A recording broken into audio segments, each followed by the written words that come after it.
go by our rights and bring our children up, if the corrupt system all the way through, police, judicial services, everything, it's all involved, Parliament, MPs, everything, they're all corrupt. We get Prime Ministers corrupt. So how can we tell our children to bring them up straight and narrow when everybody above them was corrupt? Peter Lynch, 61, a proud grandfather and father of 4, was sentenced to 2 years, 8 months in prison. His so-called crime? Raising his voice and holding a banner in defence of what he believed. Branded a far-right thug by the media and Keir Starmer, Peter was thrown into a brutal prison system among violent criminals. But the real justice, he paid the ultimate price. Alone, isolated from family he cherished, Peter took his own life in a cold, unforgiving cell. His voice may have been silenced, but his sacrifice will echo through history. May he rest in peace.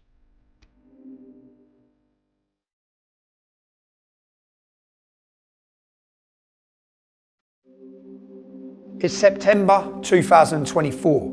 There's been trouble on our streets. The government and legacy media tell us one thing, social media and citizen journalists tell us something else. What we do know is the British people are angry. What's ignited this anger? What is going on?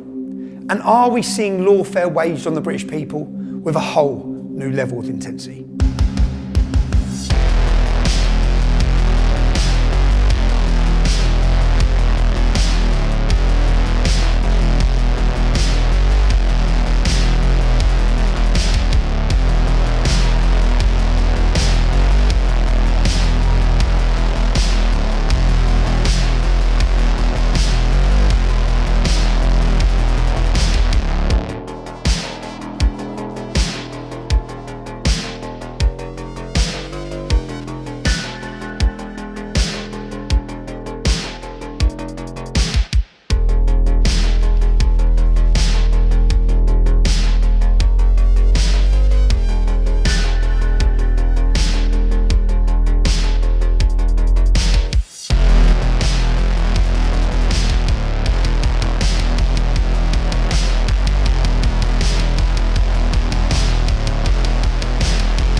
I'd have liked to have been at Runnymede, England to make this film. Why Runnymede? Because it's where King John was made to sign the Magna Carta over 800 years ago. The Magna Carta is a document designed to shackle the power of tyrants. A document that makes it clear that everyone, including the king, who was the authority in the land at the time, is subject to the law. And the law is to be applied without fear or favour. A document that has inspired freedom-loving people around the world. A document to protect free-born English men and women from the abuse at the hands of tyrants. How fast and how far our nation has fallen. Now, we looked at the architecture of a totalitarian state in Lawfare, the film we launched on 1st of June this year. Two-tier policing, a politicised judiciary, a controlled media, and dissenting voices being crushed. These are just some of the pieces that the Conservatives put in place, working hard to build their utopian totalitarian state. New legislation, arrest for hurtful words, thought crime debanked, fired. This has all been the case for a few years now. And digital programmable money, mass surveillance, social credit scores, 15-minute cities, pay per mile to drive. Yes, the ULEZ infrastructure is already in place for that. Centrally controlled food supply. All these things will follow soon. More tax, less freedom, and prison for anyone who objects. But right now, we have a new Labour government, and we could not have imagined how quickly and vigorously these new totalitarians, this morally bankrupt, communist, bewildered, one-term Labour government would have set about implementing their evil plans. We explained previously how totalitarians use all the institutions of the state to create the facade of fairness, due process and a democracy. It's all a facade, while in fact they seek to destroy the very fabric of our society with their so-called progressive ideologies. Progressive ideologies that care not a bit for the oppressed, but use social justice as a veil for their hatred of the status quo. These totalitarians create division and chaos as the pretext to usher in their totalitarian utopia. Division and chaos, they both serve their purpose. And they create phantoms, imaginary foes. They turn the gullible against these imaginary demons. Why do they do this? Well, they have no power if they are scrutinised and exposed for what they are. They have no power if the people unite against them. And they are driven by three emotions. Three emotions lie at the heart of every totalitarian regime. And Keir Starmer's regime is no different. They're driven by lust, fear, and loathing.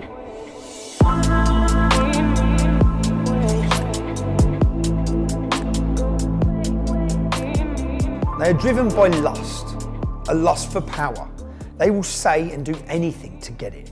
They will say and do anything to keep it. This includes lying to us all. We won't take away the winter fuel allowance. We won't raise taxes. They get elected, they take away the winter fuel allowance from thousands and thousands of pensioners on as little as £13,000 a year.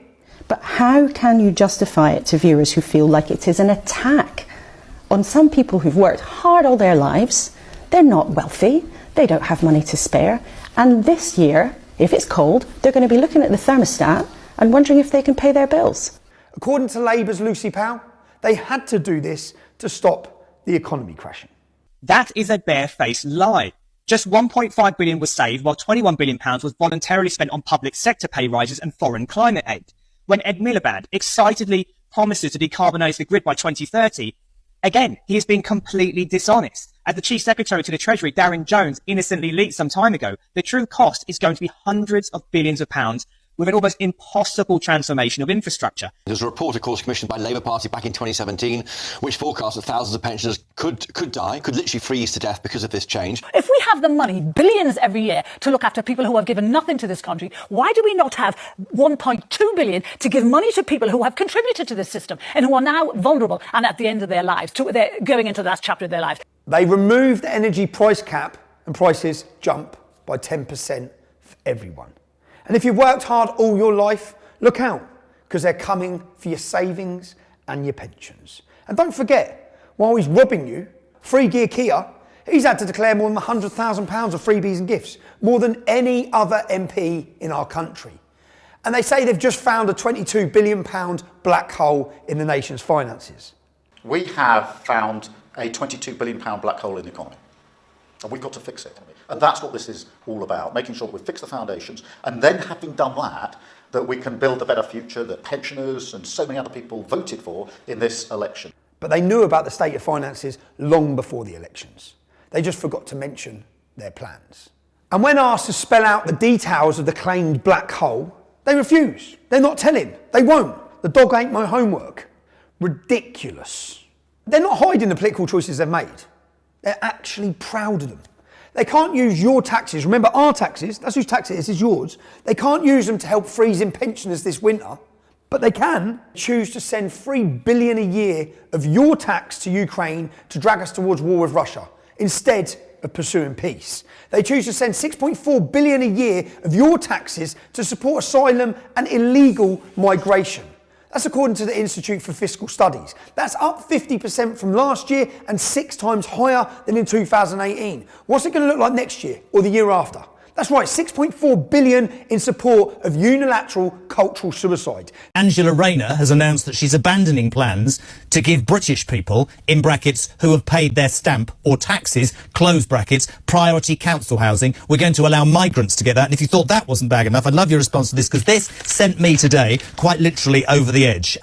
If you're a terrorist and you wanted to get social housing, you were going to be banned under Labour's manifesto. That's been reversed as well today. So what we're saying, Ben, is we're going to allow millions of people to come into this country and take away homes or whatever from British people who need them. And that is not racist to make that comment. That is an absolute proven fact. It is a proven fact. And that, amongst other reasons, is why people from all those deprived communities across the United Kingdom have been protesting against immigration for the last few weeks. They choose to give away $8 billion of your taxes on climate aid. That's giving money to other countries to help them for their so-called climate challenges. $8 billion of your money, but can't keep the pensioners warm.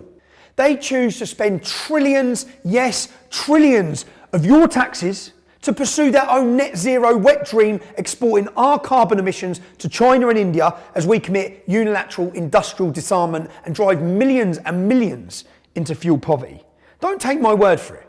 This is a co-founder of Greenpeace on climate change. I say not only is carbon dioxide good, it is essential, and it's a good thing that we are putting some more carbon dioxide in the atmosphere because it was running low before we came along. If we had definitive proof that CO2 was causing serious problems and we could prove it, don't you think they would write that down on a piece of paper somewhere so people could read it?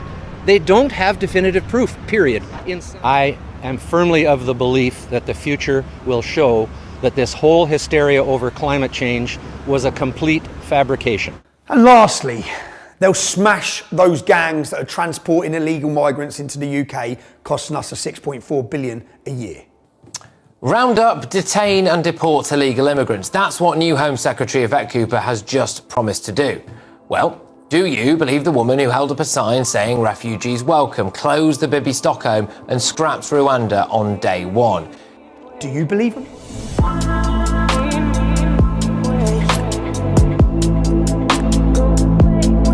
They're also driven by fear. They fear their loyalty to the World Economic Forum and its globalist and totalitarian agenda being exposed and revealed. You have to choose now between Davos or Westminster. Davos. Why? Because Westminster is too constrained. They fear their incompetence and failures being exposed. Immigration policy, energy policy, foreign policy, every policy is a failure. They fear losing power. And they fear Islam. They're bewildered. They cower and submit to the demands of Islam out of fear of what might happen if they don't. Hello, salam alaikum. My name is Phil Hutchinson and I am the Superintendent for Greater Manchester Police based in Oldham. Salam alaikum. I'm speaking to you today because I want to reinforce my commitment to protect every member of our Merseyside community.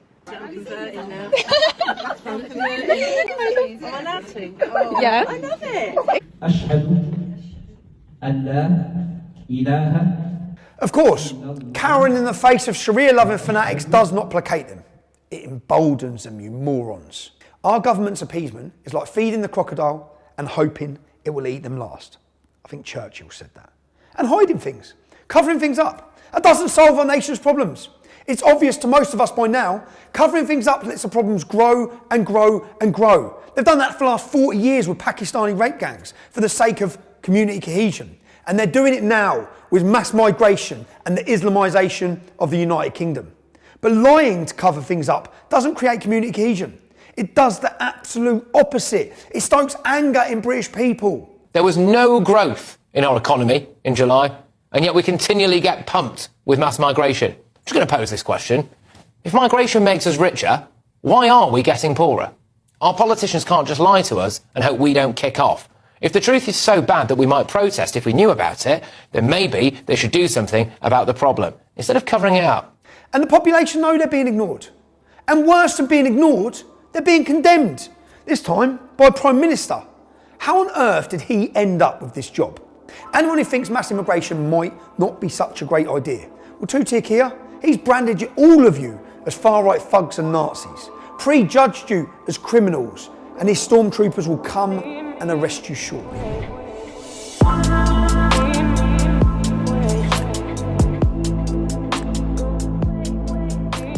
The third emotion driving our so-called leaders is loathing.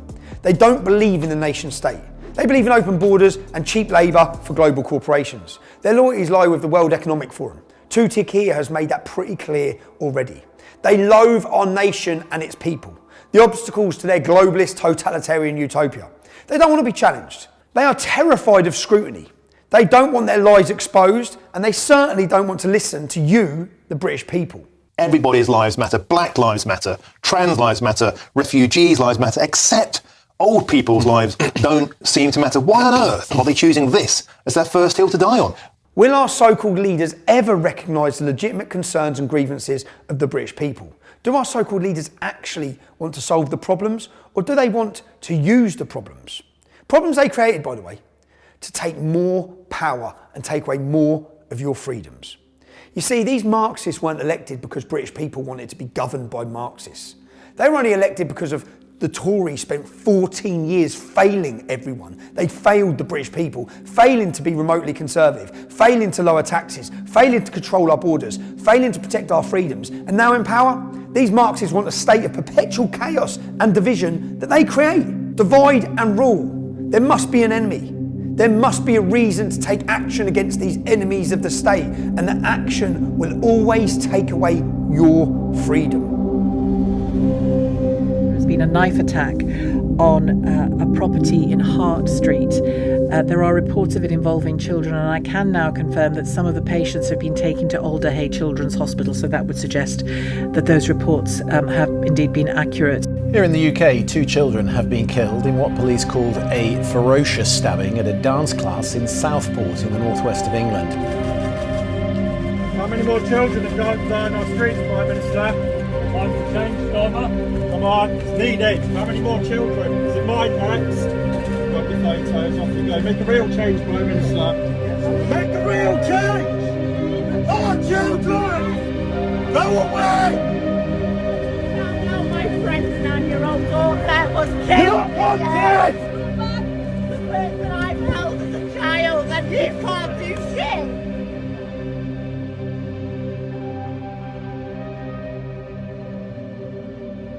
So what actually happened in Southport? A man of Rwandan descent murdered 3 beautiful girls and stabbed 8 more children and 2 more adults. How did the government react? What did the machinery of the totalitarian state do? Well, you and I would hope something like this would get the government to stop and reflect for a minute. Why have these girls been murdered? Why is there so much knife crime? Why is there so much rape? Why are these so-called asylum seekers flocking to our shores? And what values and cultures are they bringing with them? Are their values compatible with ours? Are all cultures of equal merit? You and I would hope the government would ask why the peasants, that's us, you and me, why are the peasants revolting? No, don't be ridiculous. Reflecting is not a popular pastime with communists and tyrants. Admitting they're wrong is not a key competence of these tyrants. Apologising for destroying our nation, it's not going to happen. What this government actually did, well, firstly, they did everything they possibly could to cover up the basic facts, what you and I would call the truth. They said immediately it wasn't terrorism. How could they possibly know immediately the motive, that it wasn't terrorism? How could they know that?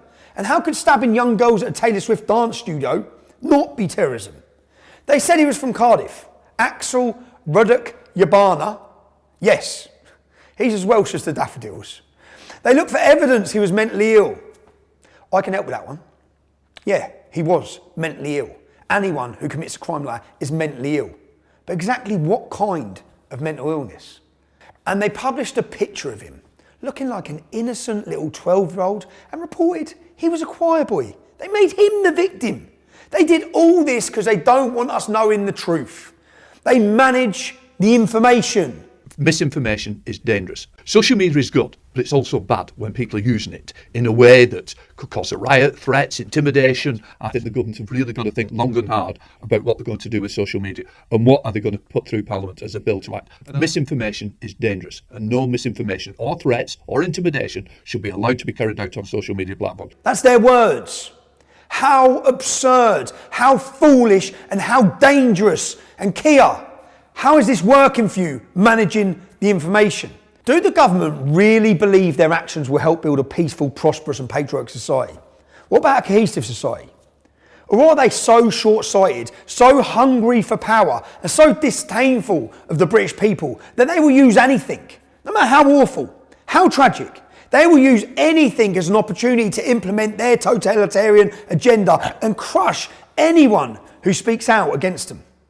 As we've said, these Marxists want a state of perpetual chaos. There must be an enemy to mobilise the population against, an enemy to divert attention away from the government's agendas and their failures. You said the riots showed there was a societal black hole. What did you mean by that?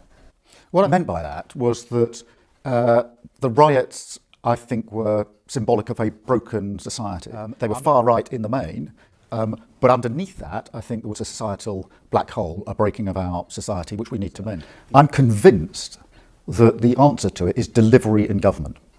So the best argument against the far right, the best argument against the easy answer, is to deliver, to bring about the change that we promised we'd bring about. That's right. Two-tier Kia seems to acknowledge there are troubles. He says the solution is delivering in government, which suggests the cause of the problem is failure in government. I agree, Comrade Keir. And he says the far right, whoever they are, is the snake oil of easy answers. I think it'd be more accurate to say the use of the term far right to label concerned British citizens is the snake oil of lazy government. And any anger, which he labels far right, is a consequence of failure in government. You can't blame the Tories forever, Comrade Keir. And listen to this. It doesn't matter what apparent motivation there is. This is violence. It is not protest. It doesn't matter what the motivation is. That's right. He doesn't care what happened. He doesn't care. Okay? But it gives him the excuse to crush the dissent that terrifies him. The dissent of the average British man and woman. And by the way, we still haven't been told anything about the motivation of the Southport killer. What could it possibly have been? Good honest men are going to jail for saying that integration failed. So do you think that we're really free if we're not allowed to say what we see? Starmer's a tyrant, but we won't be silent, 'cause he threatens his people. Starmer is evil, but we won't be silent, 'cause he threatens his people. Starmer is evil.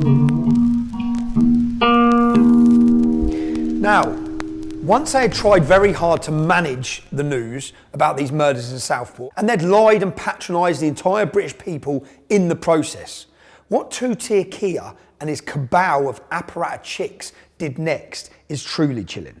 You know, everyone was angry because of what had happened. So those 3 little girls, the whole world was angry. My husband was then saying, you know, the government keep letting them come in to our borders. You know, kids are getting raped, filmed, what followed, things like that. You know, they're taking all our NHS, they're getting rehomed. You know, everyone coming in is just being given everything. And then things like this are happening in our country. So what is it exactly that your husband has been accused of? On the Saturday after Southport, he just put a status up saying the Daresbury Next, which is a hotel close to where we live, which have got immigrants and asylum seekers in there who were getting rehomed. So he weren't inciting that he's going there to do anything. He was just saying, with all what's going on, that's the next place that will most probably happen. People will start rioting and stuff. But he didn't put that. He just put, it's going to be the Daresbury Next. Okay. Then people commented underneath his post, and he just put, it's the government's fault. If they stopped letting them in the borders, all this wouldn't be happening. Okay, so he was being vocal on the immigration issue. Yeah. He went there for his daughter and for his little sisters to stand up and say, like, enough's enough. With Jack being a father himself, he's a first-time dad to a little girl. He felt it, like, it touched him emotionally, what was going on. When he was there, he was waving his flag. He didn't say anything racist. He wasn't shouting abuse. He wasn't swearing. There's actually numerous videos of the police telling Jack he has to put his flag down. He's not allowed to hold his country's flag. Jack saying to the police, listen, I'm not here for no violence. I haven't came for violence. I've came for a peaceful protest. The reason why he was arrested was because the police blockade, or whatever they call it, where they all have the shields, they ran and pushed his mum over, Julie, his mum, she's 68-year-old. They pushed her over, trampled over her, she was on the floor, they trampled over her. Lee seen this and then obviously tried to get through the police to get to his mum, who were on the floor. They were whacking him with a shield, sprayed him with CS gas, and he was saying, look, my mum's on the floor, I just need to get to my mum. After he just got arrested, when he was being held round the back of the Bluebell, the police officers were saying, I don't even know why you've been arrested, because his mum were there as well, obviously. All her face was bruised. They could see that she'd been injured, badly injured. I don't know if he were a sergeant or just a normal police officer. He was saying, I'll ring my inspector and see if we can let you go, because I don't think it's I don't think it's serious enough to be arrested. It's like you said, if it were mine, well, mine would have done the exact same. Obviously, we went home and we thought everything was fine, because obviously Jack didn't do nothing violent at all. And then that's when, exactly a week later, the police had knocked on the door, and then that's when he got arrested. So they started booting my door through. My little girl was screaming in the garden, It's all right. screaming in the garden, so my neighbour took her away. So I asked them to stop booting my door down and asked them what they were here for, and they wouldn't tell me. And I said, have you got a warrant? And they said, we don't need to give you one. And I said, my back door's open and my back gate, you can go down there, stop booting my door through. So at that point, when he stopped, Chris was coming out with the police, and then they went in and raided my whole house, looking for his phone, and took the kids' iPads and stuff. And was your little girl still there? She'd been taken to my neighbours, but she was just crying her eyes out. How long exactly did he get? He got 5 years, a year taken off. Then they took into consideration his health and his mental health, and then they gave him 32 months. He was sentenced to 3 years, 4 months, and also a 10-year criminal behaviour order.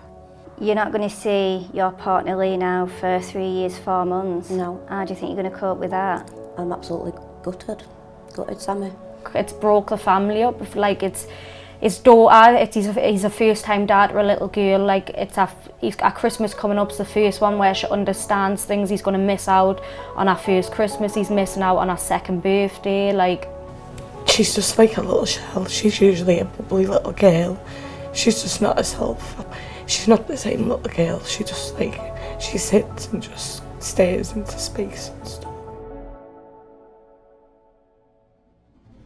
So with the most recent atrocity in Southport, and regardless of the murderer's motivation in this particular case, it was the last straw. People were angry, not surprisingly.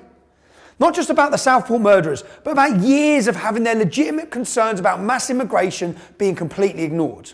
They're angry about two-tier policing and politicised judiciaries. But Labour cannot afford to have pesky voters asking questions about the consequences of open borders, mass immigration, and the incompatibility of some ideologies with our culture. So they create a different story. They turn everyone's attention to their imaginary monster, the far right, the fictional dragon they pretend to slay. There's a lot of people that have branded people like Lee as a far-right racist thug. Is that true? No, definitely not. While ever I've been with him, he's never been racist. It's horrible. They just put lies out there. it's absolutely ridiculous, just everything that they've written. It's like, there's actually an article about Jack that calls him far right as well, and obviously when I've spoke to Jack and made him aware of this, he's not happy. Like, he's kicking off, saying on the phone, he's saying, they kind of just put me down as something that I haven't actually complied with. I haven't said that I am this type of person. The last thing you would be is racist. And like every person, I think you should have loyalty to your country. And if there's something wrong with your country, why can't you speak about it? And more fanciful than that, they blamed the English Defence League. Missiles were thrown at riot officers and a police van was set on fire by a large crowd of protesters believed to be supporters of the English Defence League. We don't know where they streamed in from, but they're believed to be supporters of the English Defence League. How many people work in Wales?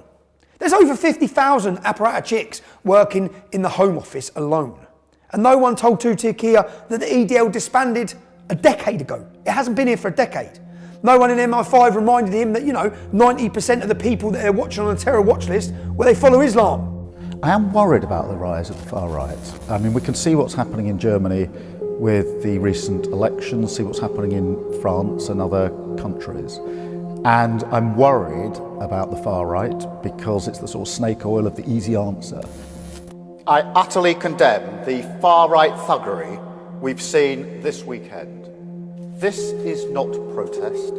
It is organised, violent thuggery. And it has no place on our streets. Mindless minority of thugs who thought that they could get away with causing chaos. But this deception is not without consequence, Kia. The following will not be televised.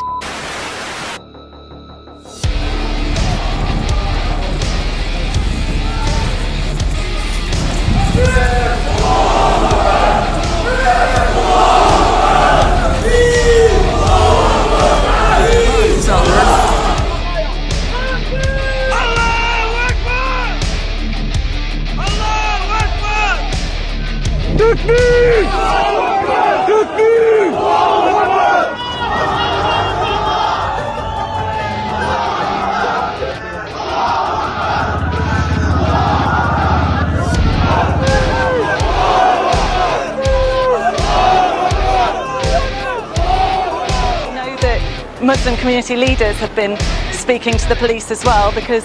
Free Palestine! Free Palestine!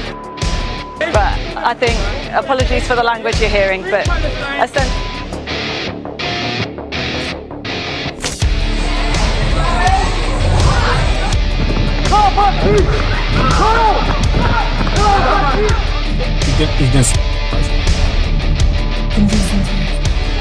They're smashing up the people's cars. People are running. Fucking hell! Leave him! The game might as well fucking tools in your hands.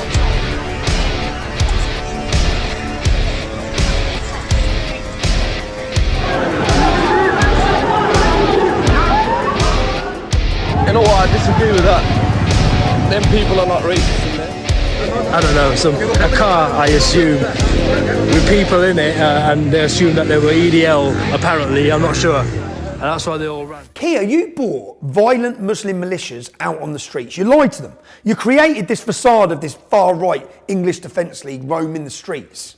But at least people can see that there's a militia there waiting now. He has caused this divide between everyone. He has labelled us EDL, far-right, racists, but I think people are angry, and it's all down to Keir Starmer because he hasn't addressed why people are angry, why people are taken to the streets with such anger. I mean, these poor lassies, they're someone's babies, and I think that's why people are thinking it could have happened to our kids. Yeah.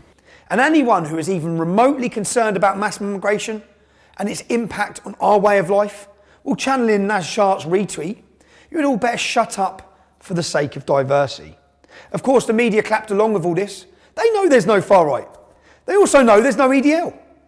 Or maybe they're talking about those thugs who gathered in Trafalgar Square on July the 27th. Amazing grace, how sweet the sound that saved someone like me.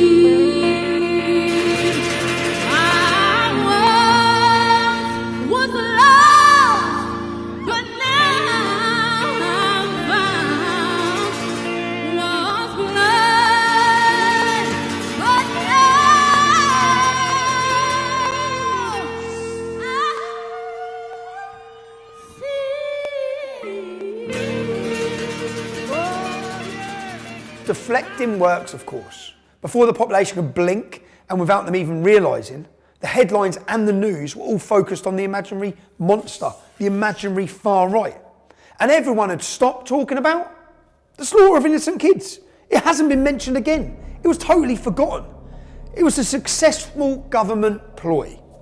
For me personally, they're working to blame me for the trouble on the streets. Well, what we've heard, Julie, from a lot of the far-right figures is that these protests that we've been seeing over the last week are not about extremists, they're about ordinary people just having their say. Here's an example, and it's not the only one, from the man known as Tommy Robinson. And probably the most influential instigator for all is Tommy Robinson. For this to be hijacked by people lying on sunbeds in Cyprus. It's been coordinated by a man who's just fled England. The English Defence League, I mean, give me their phone number, give me their email. I mean, the fella who's associated with most is on a sunbed in Cyprus. Tommy Robinson. He hates Europe, but there he is enjoying the European sunshine and stirring up poison and hate in this country. There's no truth in that. Bring the case against me. Bring the evidence. The evidence shows the total opposite. Not once did I call for violence, ever. I ask people not to be violent. Lads, you've got to remain calm. Look at our events in London, totally peaceful, totally calm, didn't matter. We were under attack by the media and politicians, by all of them. As far-right, racist, hooligans, all these things. A total appeal for calm. Try to remain calm. Just an appeal for calm, man. Bring the numbers, bring the noise, but don't bring any violence, man. Let me movement come in. Galvanise the country. That's what we need to do. Unite people. Now, yeah, the level of violence, it won't work. Anyway, stay safe. stop the violence, man. Listen to the men committing the violence, lads. Those individual police officers who are coming out doing a difficult enough job have got families at home. They're ordinary people, okay? A peaceful revolution is brewing in Great Britain. A peaceful revolution. Now, why are the British public angry? I want to pause and take a moment to answer that question. I want to take a moment to help Kia and his cabal of apparatus chicks, because he seems to know there are troubles, he admits it. There's troubles on our streets. But I fear he may have misdiagnosed the cause. Well, it was publicised as being a protest against the lack of government action to deal with the increasing amount of stabbings and knife crime across the country, but in particular against the awful, atrocious, horrific, brutal murder of the 3 primary school age girls in Southport in their playgroup, which, like I think so many other people, I was incredibly upset and distraught about that. And I went there in that spirit. Intending to attend, and did attend, a peaceful protest. 8:45 in the evening, the police, the riot police, decided to just charge on the crowd. There was absolutely no forewarning, there was no announcement by the police, like on a megaphone or anything like that, to say, can you clear the area, can you move, because we're going to start arresting people. They didn't do that, they just started arresting people completely out of the blue, suddenly, without any notice whatsoever. And I turned round and I saw a police officer arresting someone, and then the police officer came towards me and arrested me, and I was handcuffed. I was handcuffed behind my back. So you were arrested for standing in the street? Basically, yeah. Well, absolutely, that was it. That was why I was arrested. And I did nothing, didn't resist arrest.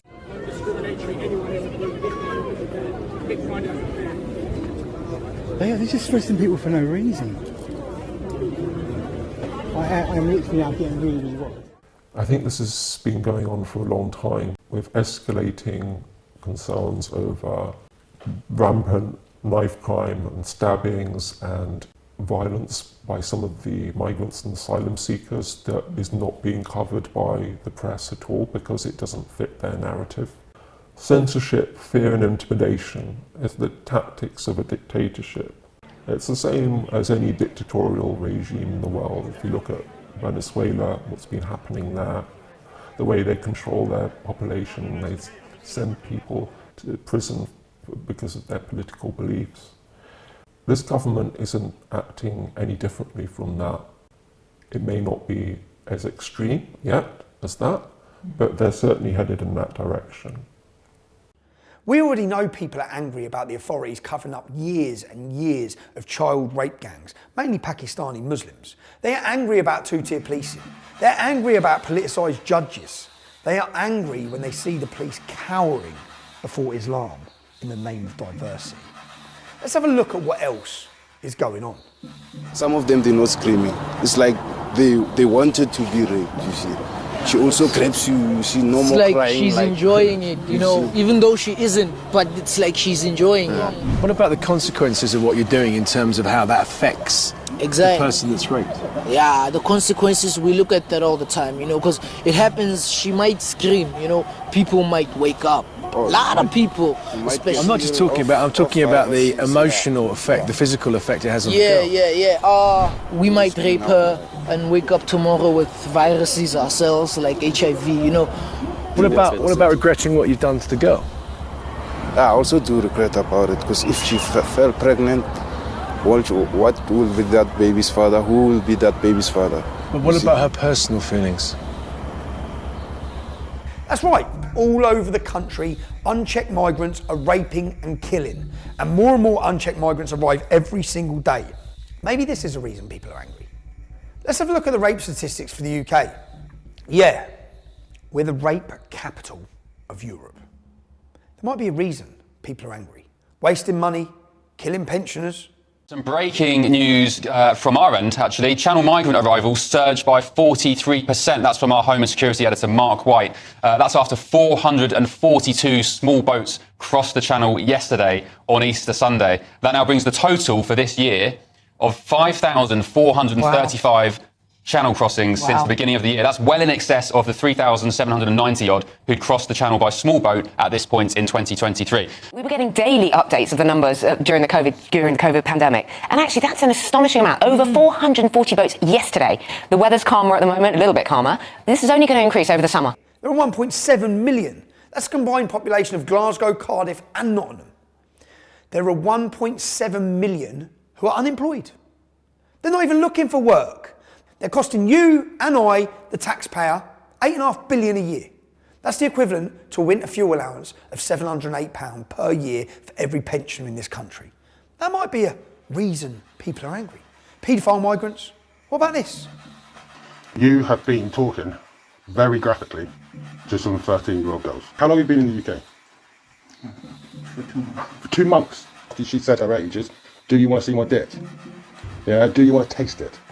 You're asking other people's children to send them pictures of themselves. Ain't going nowhere. You facilitated a meet with a child for sex, didn't you? 13 years of age she was. You sent her pictures of your penis. Yes? No me, no me. Not you. Who? No me. Who? I don't know. Off your I phone? don't speak English. Do you not speak English? No? Yeah. How long have you been in the country? There's some couple of guys in it. I think 3 months. 3 months? No. Do you want visa? Don't finish it. Do you think it's okay to say that you want to eat and kiss a child's pussy? Do you? You want to get a child to your house, a 14-year-old girl you want to rape and abuse. You'd think they'd be on their best behaviour, but they're busy online grooming young children to rape within weeks or days of being in our country. Kids were getting filmed by them from the residents that live in the Daresbury. Family members had rang the police and stuff. The police had come, they'd move them on, wouldn't take the phones or anything off them. People were getting followed from the Aldi by the illegal immigrants that are supposedly living in the Daresbury Hotel. Okay. But they're saying that there's no men or anything in that hotel, it's just all women and children. Okay. But, have you ever seen any men? Yeah, but the whole of our area know that there's men in there. There's, for many years, been a lot of complaints about the hotel, about the immigrants that are staying there, the crime rate. Yep. There's also been reports that children as young as 12, 13 and 14 have been getting followed and harassed. What do you think to that? I was talking to a couple of ladies there who were telling me that a daughter had been exposed, that one were having a pee in bush round the lake and it was showing his bits to a 6-year-old daughter. She reported it, nothing got done about it. Another lady who I was speaking to, her daughter actually worked in the hotel and they used to follow her home every night. That might be a reason people are angry. And you get locked up for tweets. If you object to any of this and speak out online in anger or with humour. I was upstairs doing some work up in the attic loft space up in the house and I had a massive bang. This was about an hour later, a massive bang, and I was like, what's that? So I started coming down the staircase from the loft, and another big bang. That was, and the door flew open, and all these police came walking up the stairs with the taser out. Kicked the door off. Yeah, they used one of them big battering ram things that absolutely destroyed the door, and they came running up the stairs, one with a taser out, hands behind your back, blah blah blah. Okay. And so I went with them. As I walked outside, there was about 8 or 9 coppers. They were everywhere. The warrant was for inciting racial hate on social media. Bad. I actually thought I'd walk into court, he would get laughed at and I would come back, I'd be back out of court. I spoke to the duty solicitor and then he told me, you are guilty though, Lee. You're guilty of sharing these pictures on your social media, so you are guilty. So I advise you to plead guilty to what they're saying to you in court today. I'm like, but I haven't done anything, there's no crime. And he's like, you're guilty of sharing these pictures. So let me get straight. You served 4 weeks in prison for sharing 3 memes. Yeah, that weren't even illegal. I hadn't even broke the law. It turns out now that I haven't even broke the law. Had a good job, a good woman. Do you think you'll ever get a good job like that back? No, definitely not. No, I've got this on my record now, haven't I? I'll be lucky if I even get clearance and get my vetting back for the job that I did do. The government is imprisoning people for their tweets. That might be another reason people are angry. Our prisons are on the point of collapse. So today, a new announcement that come September, thousands of prisoners can leave jail earlier than they would have otherwise. Well, they can't lock up these angry tweeters because the prisons are full, so they have to release thousands of prisoners early. That might be a reason people are angry. And he's made space in the jail, but not enough space for the BBC's latest paedophile superstar, Hugh Edwards, busy buying photos of children as young as 7 being raped. Doesn't spend a minute in jail. The judge was concerned about what might happen to him on the inside. He should be. But no such concern shown for the right-thinking people of Britain tweeting their disgust at successive governments' failures. Every tyrant knows once you have created your imaginary enemy, you need to install fear in those in the population who are gullible enough to trust you. The number of people who still trust you and your government, Keir, is falling very fast. Sir Keir Starmer's approval rating has plummeted to its lowest level on record amid a growing cronyism scandal. The new poll shows almost 2/3 of voters think the government is more interested in serving its own interests than those of ordinary people. More people trust us, mate. I know he's watching it, which is great. And so, in collusion with far-left activists like Nick Lowes of Hope Not Hate and its cabal of Labour politicians, Hope Not Hate. It's a good name, that. Hope Not Hate. But they appear to me to be driven by hate, not hope. Well, in collusion with them and the legacy media, the story is pushed that 100 riots are planned across the country. But it's all a lie. And this was one of the potential protest sites for the far right on that list that was circulated on Telegram. Of course it was a lie. There was no riots planned. 100 demonstrations weren't even planned. Nick Lowes thought it was clever and the lie was funny. The government knew it was a lie. Hope Not Hate knew it was a lie. The papers knew it was a lie. But it didn't stop to consider whether it might be. But the lie was not without consequence. I love him. I love him. I love him. I care for him. I care. I care for him. I care for him.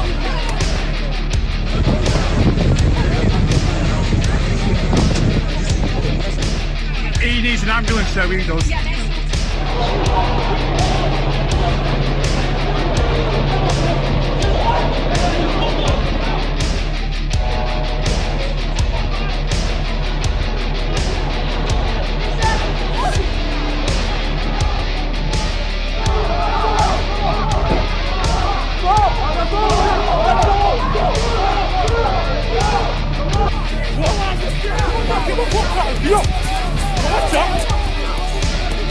Samurai sword, you see?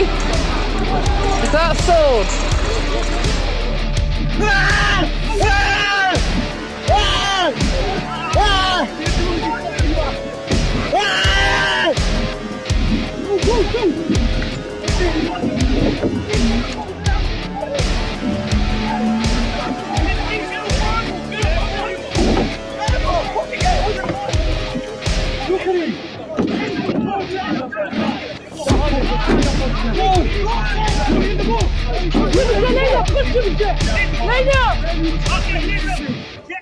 I'm sure the police will be all over those machete-wielding thugs. I mean, they didn't put the others that came out with machetes, knives, masked up. What happened to them? Them are not in the paper addressed as racist thugs. It's just they portray us to be bad people. And Lowes tweeted about this. See, that wasn't true either. That stirred up racial hatred. We were born here. We are Muslims. We will stand here. We will fight against EDL. We will fight our ground. Our innocent Muslim sisters are getting acid attacked. Must get breaking. Everyone should be here. Fuck the EDL. The top tier of Labour MPs in support resigned after that tweet. But Hope Not Hate is still a Labour-controlled disinformation unit. By the way, Mark Rowley, if you're still in the police when this film goes out, when are you going to arrest Comrade Lowes for spreading false rumours and inciting racial hatred? So Lowes doesn't get arrested for his lies, but Bernadette Spovroff, a Cheshire businesswoman who sent an erroneous tweet about the Southport murderer, she was arrested, she was held overnight, then not released, but she was bailed pending further inquiries, which have since been cleared. I had expressed my own views on the state of the country and its failure to protect innocent citizens, and that is still legal. But it's very clear that a vocal part of our society wants the opinions of ordinary people like you and like me suppressed.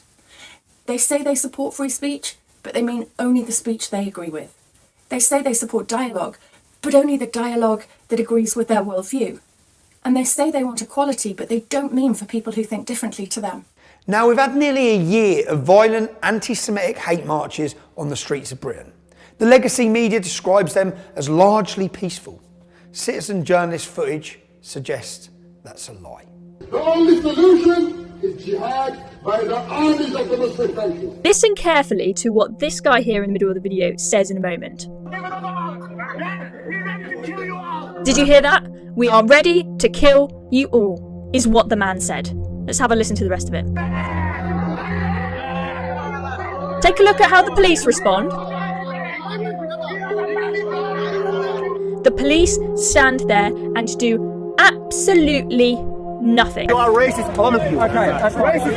No, take your hand. Take your hand. Take your hand.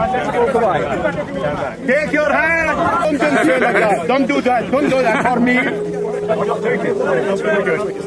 You're messed up in your head, my friend. And you are nothing to me. All of you. Do it. Go on, mate. Go on, then. Go on. Do it. Go on. What the fuck are you going to do? Attack me again. Again? What? What's the fight today, guys?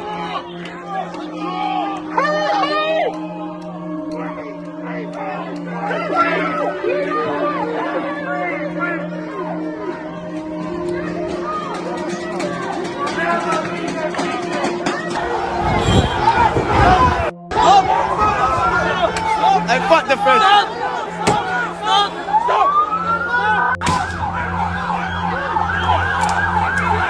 Go straight.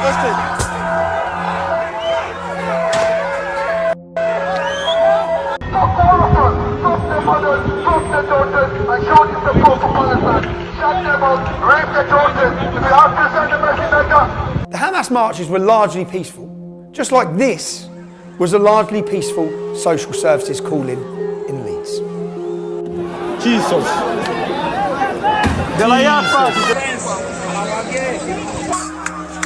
Oh my fucking God. That's the police running away from Romani gypsies and Pakistani rioters in Hare Hills, Leeds, after a social services call turned violent. The Hamas marches were largely peaceful, just like this was a largely peaceful chat between armed police at Manchester Airport and a largely peaceful Muslim family.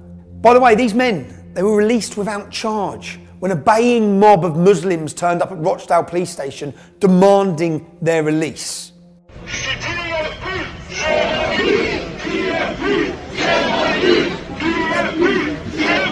Immediately, every one of them officers needs to be arrested immediately. If not, then we will go to Plan B and you will see big protests, I promise you. Protests like you've never seen before. The Muslims demanded the police are suspended. And guess what? They were. The police suspended. And the cowering police are now focused on finding the person who leaked the CCTV footage. Total insanity. Have the Islamic thugs who battered the police on camera, have they been charged yet? No, they haven't. And yeah, the Hamas marches were largely peaceful, just like the Notting Hill Carnival was largely peaceful. Here's the legacy media's headline on that one. Last hour, they've given us an update that they've made 38 arrests and recovered 4 knives. And they said a man believed to be in his 20s has been stabbed. His injuries are not life-threatening. But overall, it's been a really peaceful and enjoyable day. So, no swift justice for the Hamas rioters, for the Leeds rioters, the Manchester Airport thugs, or Nick Knowles. I wonder why. And no swift justice for the killers of Notting Hill Carnival. That was just a cultural celebration, of course. So we know the police treat different groups differently. No credible commentator would dispute it. In 2020, we had Black Lives Matter protests during COVID. During COVID lockdowns. Yeah. Sir Keir Starmer, now our Prime Minister, rushed to take the knee to express his solidarity with Black Lives Matter after they'd already injured 30 police officers during their protests, after they'd broken the law with the COVID lockdowns. Yeah. And Keir Starmer rushed to take the knee and he said, there are legitimate grievances here. This is about racial injustice, because rioting on the left, remember, is the voice of the unheard. Yeah. This time around, the same Keir Starmer Despite us seeing videos on social media of Muslim gangs beating up white British kids on the street, walking around with knives and machetes, this time around Keir Starmer said, this is all far right, this is not legitimate, it's criminality, get these people into prison as quickly as possible. There was no discussion of legitimate grievances. There was no discussion of legitimate protests. But now two-tier Keir appears to have ordered the stormtroopers to grab and arrest anyone, literally anyone who protests or tweets against the government and what it's doing. Obviously except for Hamas-loving protesters, anti-Semites, members of the Muslim militia. None of them. This is the moment police raid the home of a mother and a son suspected of violent disorder in Middlesbrough. When it comes to the door, I'm going to put it in. If you're involved in the disorder on that day, we will identify you, we will arrest you, and we will put you before the court. National figures show 1,165 people arrested, 703 charged. Those figures, again, will increase. Have the police made any high-quality videos of them arresting Muslims carrying machetes in the streets? Or men fighting with knives and machetes in our parks? Or a single grooming gang that have raped children? No, they haven't. They save their high-quality videos for people saying mean words on Twitter. We do have dedicated police officers who are scouring social media. Their job is to look for this material and then follow up with identification of risk. That the UK actually has a massive force of police officers scouring the internet for any repost, retweet, or original content that could theoretically incite whatever the government deems to be racial hatred. And if you engage with or repost that content, you are deemed so dangerous for society that they will arrest and prosecute you. So this is another man being sentenced to prison for a Facebook post that he made, and in this video the judge tells you what he posted and how long he's getting in prison, and I'll let you make your own mind up. Have a look at this. You went on to say that you did not want your money going to immigrants who, quote, rape our kids and get priority. Given the life of Riley, off the tax us hard-working people earn when it could be put to better use, come over here with no work visa, no trade to their name, and sit down and DOS, and then there's more people being put out homeless each year. They get top band priority on housing and many more reasons. This offence is so serious that an immediate custodial sentence is unavoidable. The sentence that I passed has been reduced by 1/3 to reflect your guilty plea. The sentence is one of 20 months imprisonment. Every tyrant knows you can't run a totalitarian state unless the judges do what you tell them to. In Russia, North Korea, they're awarded dachas, second homes in the countryside. In England, you get honours for doing what you're told. Honours. Let's be very clear. This has not been about protest. This has been about violence and thuggery. Bewildered Yvette, tough on crime, tough on imaginary crime. Her message to the judges was clear. People who tweet dissent, they're criminals. That's what she said, judged before any trial. And those judges have been busy. You have brought shame on yourself and the town of which you are a resident. You must be punished for what you did. The only mitigation, as I have indicated, is your guilty plea.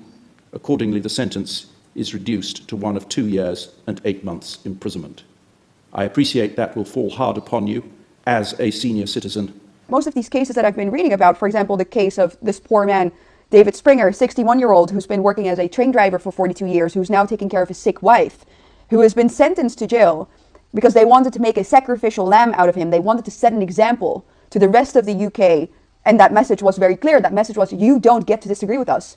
You don't get to be present at these protests, because David Springer did absolutely nothing.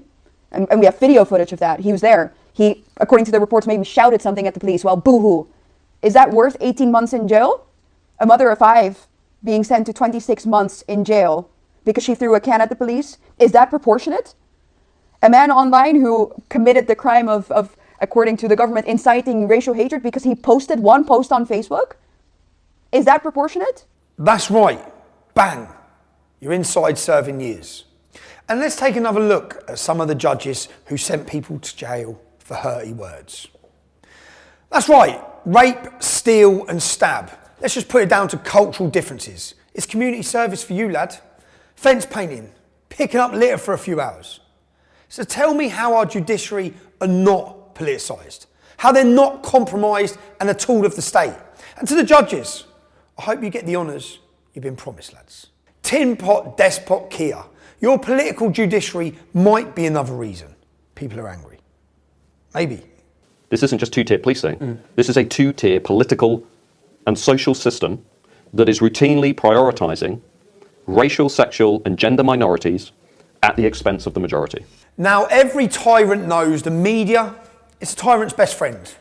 Well, the media that does what you want them to, they're your friends. Everyone else, they need to be shut down, which definitely includes us. I would prefer that the conventional media was more powerful, because social media, it's, you know, the truth of the matter is it's got many great aspects to it in terms of the way people interact with each other, but in politics it's a bit of a plague.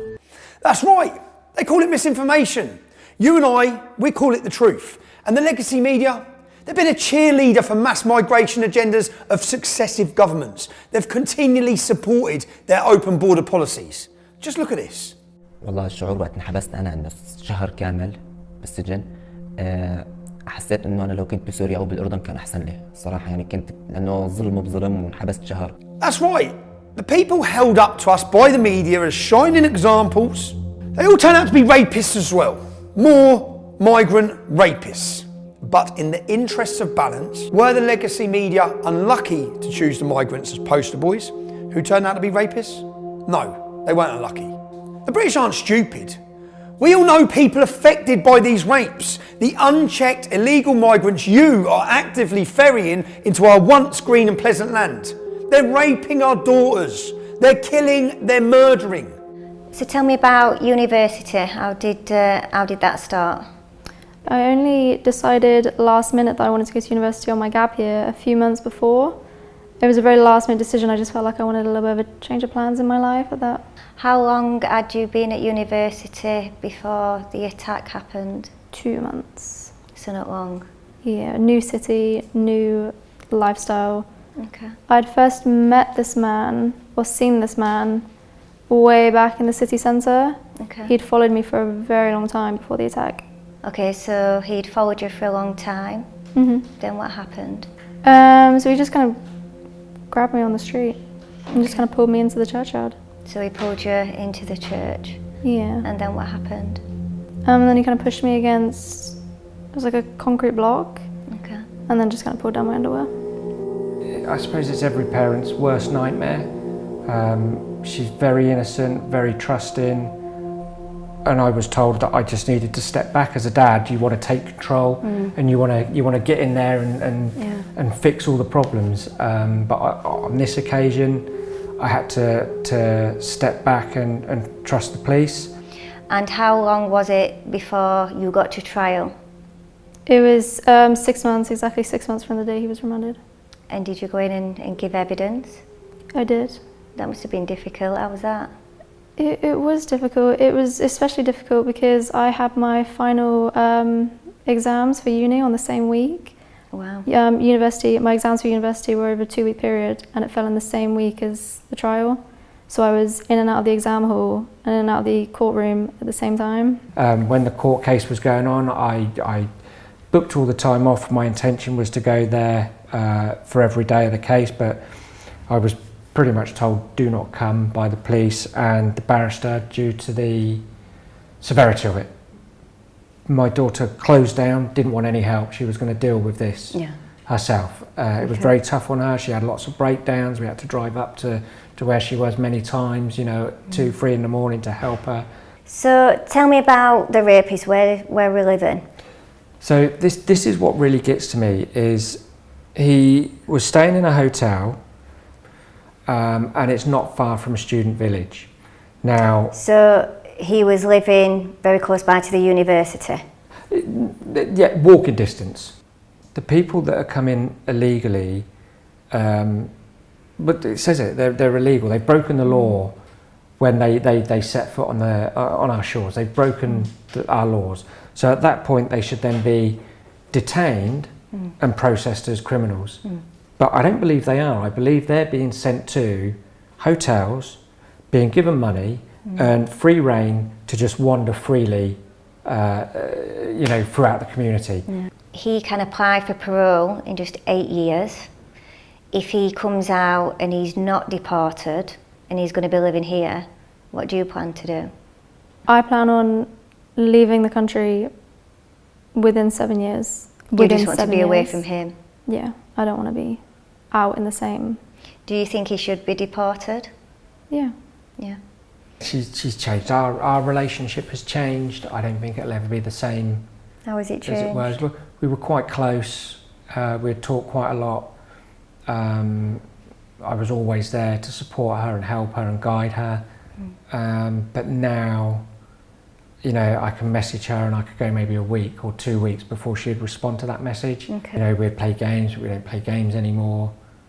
I'll call and she won't answer. She's a lot more distant. How do you feel as a parent when Sophie leaves the house now? Awful. It's really tough. So she does have a job. She does go to work part-time, and she does have to walk from where she's living to this job. Okay. And she can be walking home later at night now. Okay. It's not, and you know, we've got Find My Friends, so I can see where she is and when she's leaving. Yeah. And my heart just, I've had to stop looking at it, because if I you know, try and get an early night, because I've got to be up really early with work, and I Find My Friends and I can see that she's still at work, I'll then stay up and I'll follow her all the way home, and it's heart-wrenching, because then you'll see the dot stop, and straight away your mind goes to the absolute worst.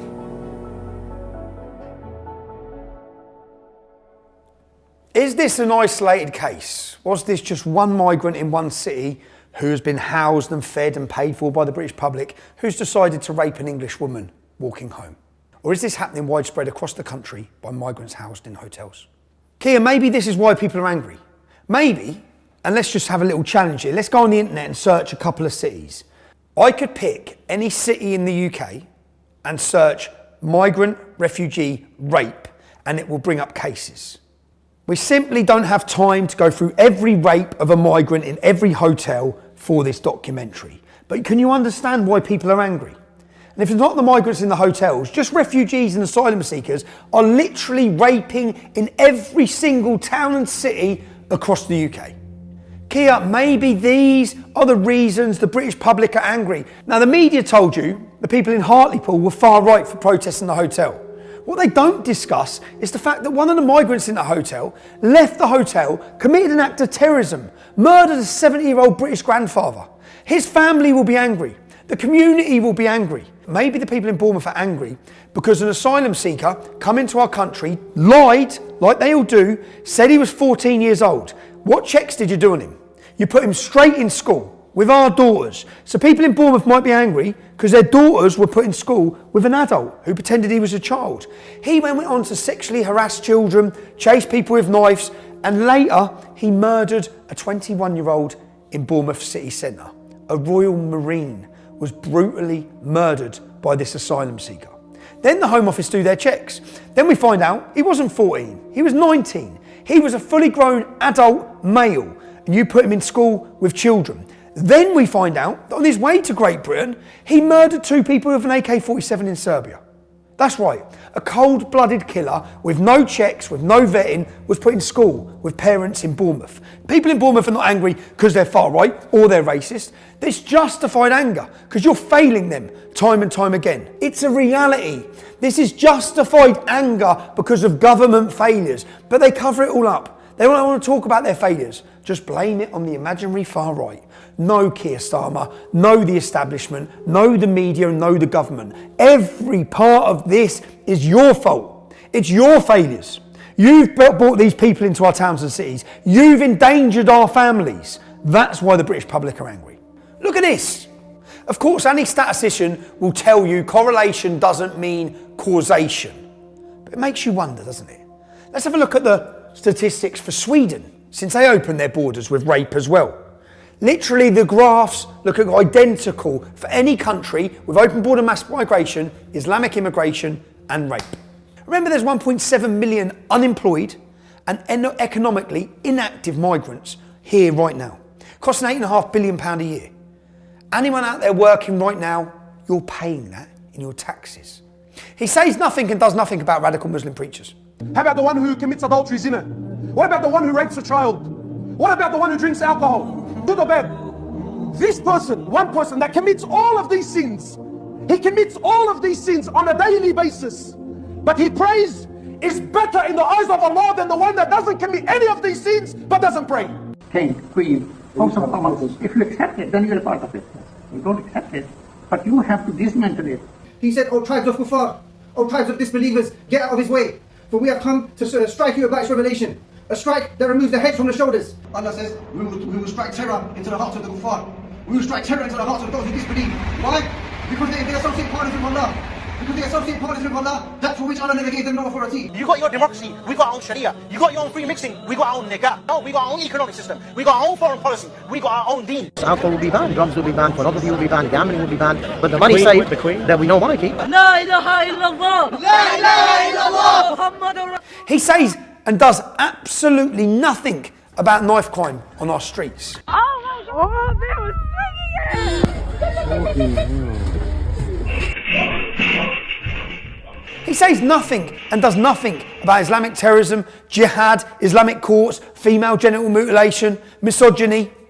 He can't tell you what a woman is. He kneels for Black Lives Matter. I could go on and on, but he can dispense summary justice for anyone who disagrees with him. Remember how they hate scrutiny? They can't allow their agendas and failures to be exposed. Make a dissenting tweet, go to jail. Go directly to jail. Enter the UK illegally, come on in. How was your trip? Have a 5-star hotel. And now listen to this.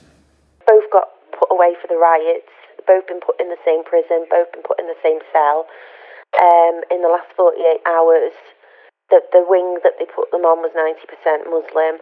Both of them, one's been attacked in the shower, they took the shower heads off, battered him. When he managed to get back to his cell, his other mate had been completely battered as well. The family's obviously distraught and everything. They're making targets of them, as well as like examples of them. They're making targets of the lads. They did some damage to them as well. That's right.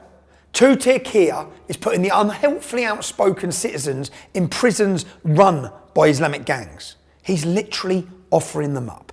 Any concerned parents, any concerned British citizens, he put a target on them, calling them far-right EDL racists, and now they're getting hurt in prisons up and down our country. Somebody who knows about these things told me that, any right-wing, far-right protester landing up in jail, they can expect a pretty cold reception from what he says are Asian gangs inside prison who will be looking out for them. Keir told everyone they're far-right extremists. Their blood is on your cowardly hands, Keir. You disgust me. You disgust Britain. Now, every tyrant knows they can process people more quickly without dropping the facade. If these irritating political dissidents, if they just plead guilty. So they pressurise them. People who have never been in trouble with the law before and who shouldn't be before the law now. They shouldn't even been in court. They frighten these people into pleading guilty. It's easy for you, they say. Just plead guilty. It's easy for your family. Just say you did it. His solicitor obviously stood up and said, what do you have on him? Do you know what I mean? Yeah. He hasn't done anything wrong, but the judge, he just didn't want to hear it. He was just shaking his head. Obviously, some people have now been sentenced, your partner Lee to be one of them. What do you think to the actual sentence? I think it's absolutely ridiculous. 3 years, 4 months. It's absolutely ridiculous. And what is it that he's actually being accused of? He's being charged with violent disorder. Did he plead guilty or not guilty? He had to plead guilty, got told. Who told him that? The solicitors and his barrister. And then when he was in the custody, the police said that we'll have social services at our door and stuff. For his best interest, it would be to plead guilty to the violent disorder, because if he didn't, the starting time was 5 years and he would have no time taken off for his guilty plea. So obviously Jack's fault. I'm already missing out on my daughter's Christmas, our birthday, everything. So he put his guilty plea in. They'll try to persuade you to plead guilty because then you'll get a reduced prison sentence. Your conviction will be downgraded. Then the headlines will say, oh, look, all these people who pleaded guilty, they must be guilty. And that's not why you pleaded guilty. You pled guilty in order to avoided a lengthier sentence. Well, it's scared everyone. I mean, nobody wanted to even go out now because of the sentences these men have been given. Like, I don't agree with the riots, the smashing the place up and everything else, but I do agree with free speech and you should be able to protest on the streets. It's just like the post office scandal all over again. Plead guilty and it'll be easier for you. Innocent people suffering. These people are heroes. These people have sacrificed everything. These people are an example to each and every one of us.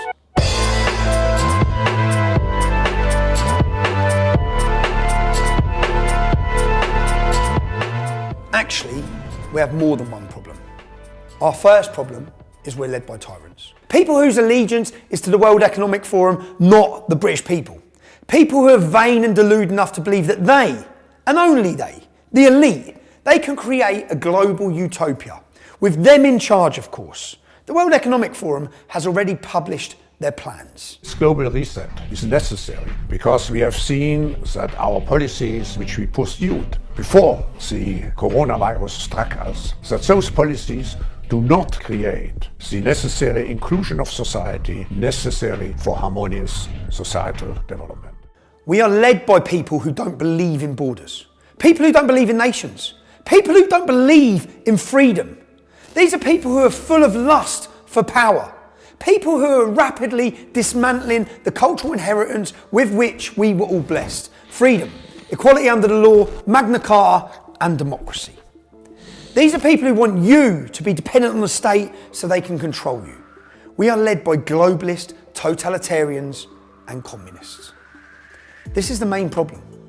These tyrants are also cowards. They're driven by fear. They fear so many things. Being exposed, losing power, the truth, Islam, and they fear we, the people. They are bewildered and frightened, and like any cornered animal that makes them dangerous. They lash out at their own citizens, vulnerable individuals. They're busy arresting children, but they won't confront Islam. They may be too frightened of what might happen if they do. Or maybe they don't know what to do about Islam. Or perhaps they don't care that Islam is incompatible with our way of life, because these communists care little for our way of life. Regardless, for now, they cower before Islam. They leave unchallenged the masked armed gangs, the mobs, the militias that wreaked havoc on the streets, because chaos serves their purpose. It gives them a reason to act against dissent, and the dissent for now is from the British people, tweeting about the government's failures. And right now, of course, our nation is crumbling under the weight of mass migration, legal and illegal. So many men from countries and cultures that will not assimilate, cultures that teach their children to hate the West. It's out of control, and it serves the purposes of the globalists, the totalitarians, Kia and his apparatchik communists. Mass migration is part of their plan.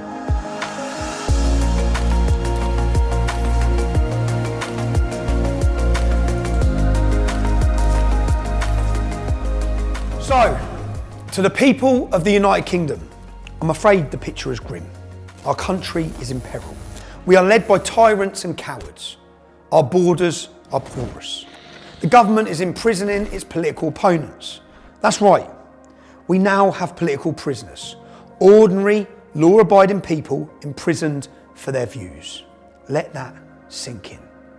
We all need to understand the freedoms our forefathers fought for, the cultural inheritance with which we were blessed.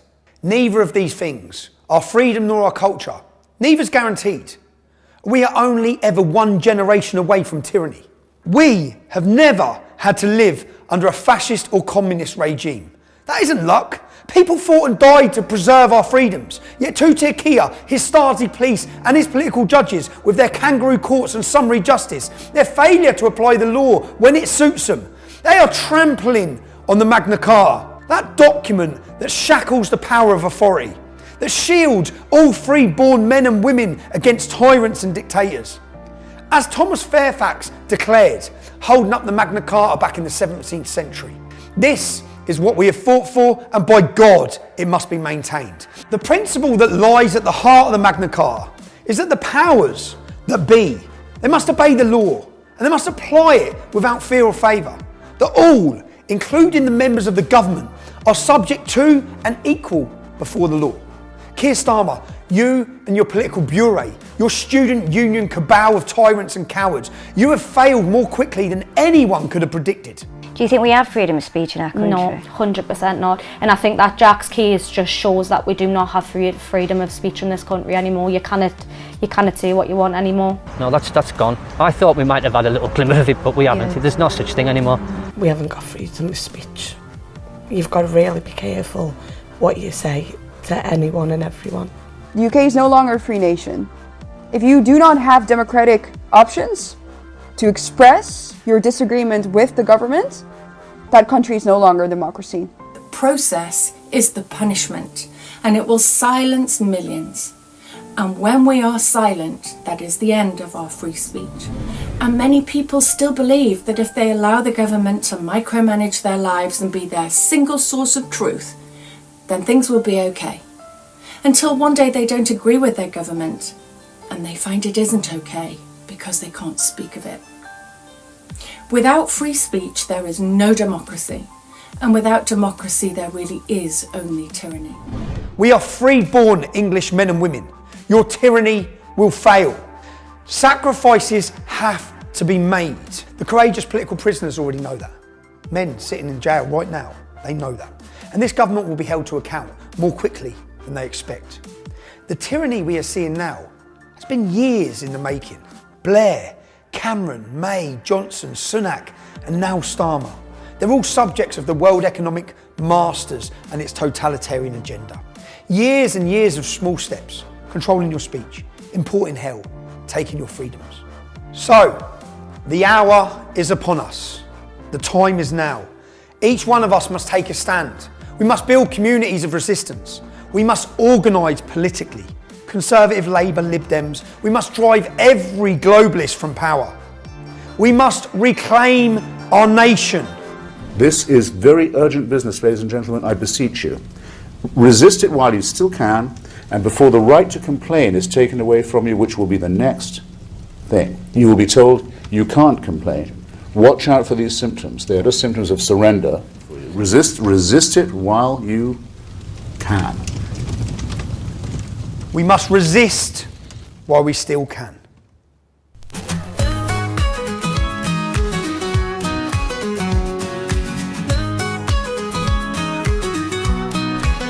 You stand there preaching, taking us for fools. One more boat wash up your focus on winter fuel. The art of distraction from the issue at hand. A foreign invasion of our ancestral lands. They aren't all refugees, they aren't all fleeing from war. Most of them are fighting age men. What do you think they are coming here for? Shame on you, shame on you. We're not far right, shame on you. Tell the truth, shame on you, shame on you, shame on you, shame on you. Draped in new designer suits, paid for by Lord Ali. While you take the side of every minority, you brand the British people, indigenous to this land, as far-right racist thugs. Why can't you understand? They aren't all refugees, they aren't all fleeing from war. Most of them are fighting age men. What do you think they are coming here for? Shame on you, shame on you. We're not far right, shame on you. Tell the truth, shame on you, shame on you, shame on you, shame on you.